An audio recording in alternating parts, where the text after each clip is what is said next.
Kolkata TV ডিজিটালে আপনাদের সকলকে স্বাগত। আপনাদের সঙ্গে রয়েছি আমি অঙ্কুর। আপনারা শুনেছেন গত বুধবার দিন যখন সংসদে দাঁড়িয়ে ভাষণ দিচ্ছিলেন বিজেপি সাংসদ অভিজিৎ গঙ্গোপাধ্যায়, তখন তিনি বলে ফেলেছিলেন নরেন্দ্র মোদীর বদলে নরেন্দ্র বাজপেয়ী।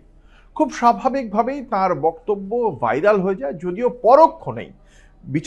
প্রাক্তন বিচারপতি সাংসদ অভিজিৎ গঙ্গোপাধ্যায় তার ভ্রম সংশোধন করে নরেন্দ্র মোদী বলেন, কিন্তু ততক্ষণে যা হওয়ার হয়ে গিয়েছে, এই ভিডিও ভাইরাল হয়ে যায় এবং সেখানে তারপরেই শুরু হয়ে গিয়েছে রাজনৈতিক জল্পনা। যে রাজনৈতিক জল্পনা বুধবারের পর আজ শুক্রবার, এখনো পর্যন্ত সেই জল্পনা চলছে। আগে প্রথমে এই বিষয়টি নিয়ে রাজনৈতিক জল্পনা ছিল, ভারতীয় জনতা পার্টির পক্ষ থেকে এই বিষয়টিকে মুখ ফসকে বলে দেওয়া একটি শব্দ, সেই অর্থে তারা ব্যাখ্যা করছিলেন, আর বিরোধীরা খুব স্বাভাবিকভাবেই কটাক্ষ করছিলেন।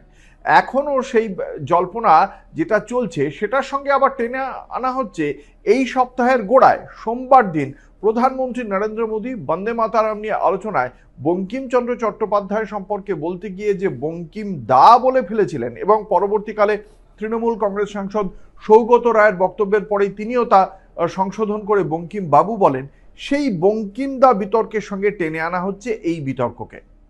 কি বলা হচ্ছে? রাজনৈতিক মহলে একাধিক জল্পনা চলছে, সেই একাধিক জল্পনাই রাখবো আপনাদের সামনে।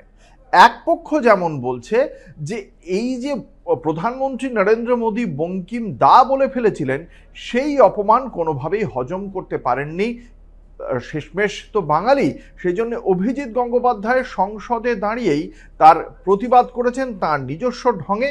বঙ্কিম দা বলা নরেন্দ্র মোদীর পদবিটাই বদলে দিয়েছেন নরেন্দ্র বাজপেয়ী বলে। জানি না কোনটা সত্যি।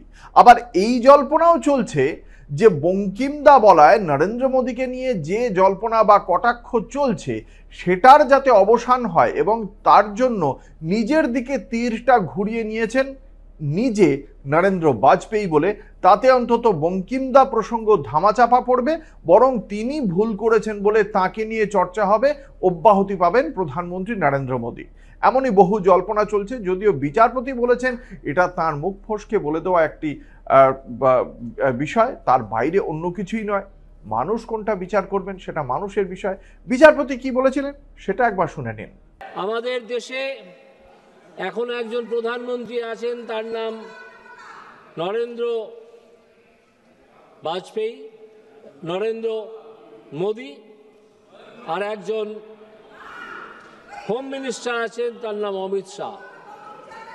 তাদের নাম শুনলেই আপনারা কাঁপতে শুরু করেন, নাম শুনলেই কাঁপতে শুরু করেন।